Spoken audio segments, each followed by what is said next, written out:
Alors, pour l'insertion de composants comme du mobilier, par exemple, vous avez dans l'onglet Architecture un bouton Composants.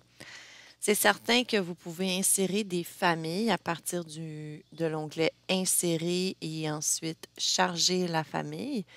Et vous avez donc la possibilité d'aller utiliser des composants qui sont déjà créés. Alors ici, dans nos bibliothèques de famille, on a par exemple euh, casework. Donc, on a des cabinets, du rangement. Il y a aussi furniture, du mobilier. euh, et on a du furniture system. Et ça, c'est plutôt commercial, mais c'est certain qu'on a du mobilier, du système de mobilier différent comme celui-ci.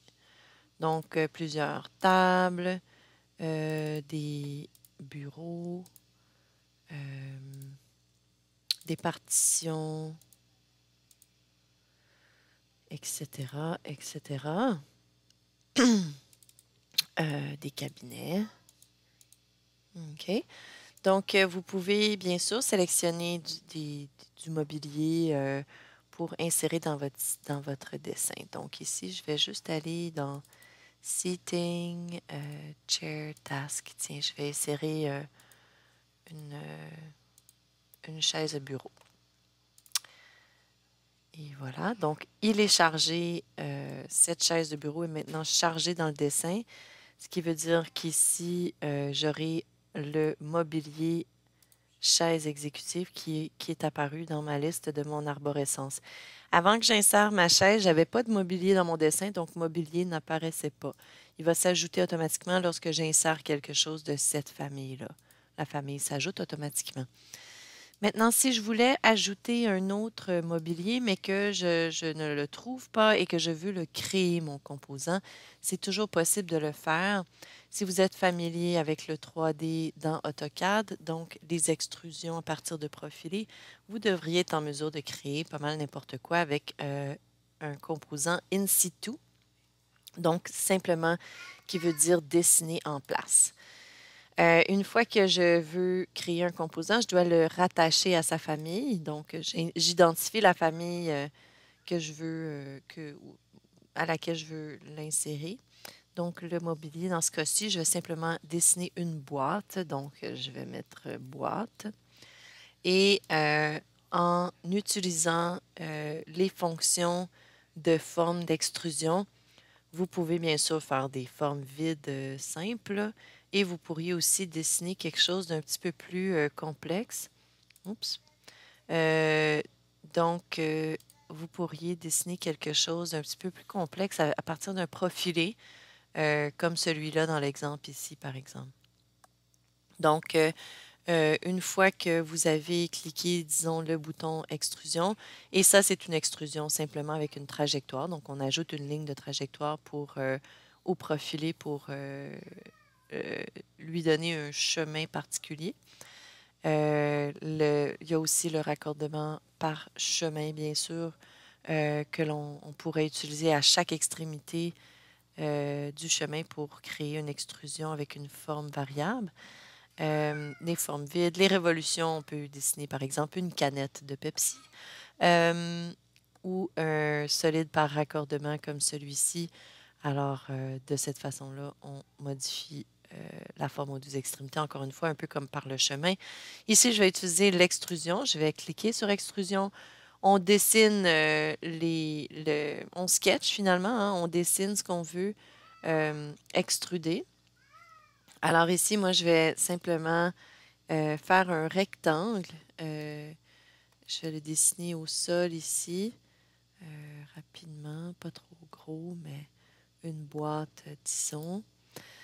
Et à ce moment-là, quand je suis dans création d'une extrusion, j'ai une hauteur, une profondeur à déterminer pour mon extrusion. Et quand je vais avoir coché le crochet, je vais donc voir cette extrusion qui fait partie d'un d'un composant. de mobilier. Maintenant, je peux aussi modifier ces matériaux avant de l'extruder si je voulais le modifier, ce que je vais pouvoir faire après aussi. Mais disons que je veux que ma boîte soit recouverte de tapis. Alors, je vais insérer un tapis moquette dans mon dessin. Je vais le sélectionner, appliquer OK. Et on me donne l'acier inoxydable parce qu'il y a un bug. Alors, je reviens modifier. Je mets tapis. Voilà. Et c'est fait. Je clique mon crochet et je vais voir que ma boîte avec mon tapis a été créée.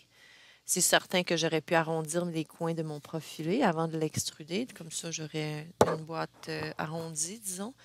Mais peu importe si je suis maintenant satisfaite de ma boîte, je peux faire le crochet ou si j'aimerais le modifier encore plus, modifier ses propriétés, je peux toujours les modifier à partir des poignées.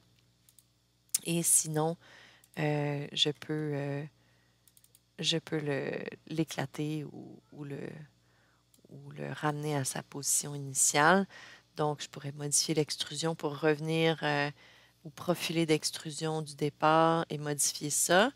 Ou bien, je pourrais simplement modifier son apparence à partir des poignées. Donc, finir la création pour la boîte à ce point-ci. Donc, c'est simplement là, une boîte, un in situ. Et quand on clique dessus, on peut modifier le in situ.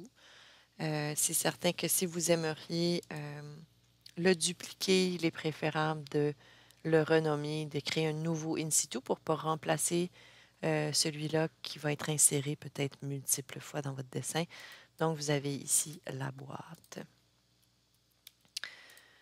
Et maintenant, quand vous êtes prêt à insérer des composants de mobilier, comme la chaise de tantôt, vous pouvez cliquer sur Composants et vous avez bien sûr tous les éléments qui sont insérés, qui sont possibles d'être insérés dans votre dessin à partir de composants. Donc ici, je vais avec la chaise exécutive là, à côté de ma boîte, comme ça. Voilà.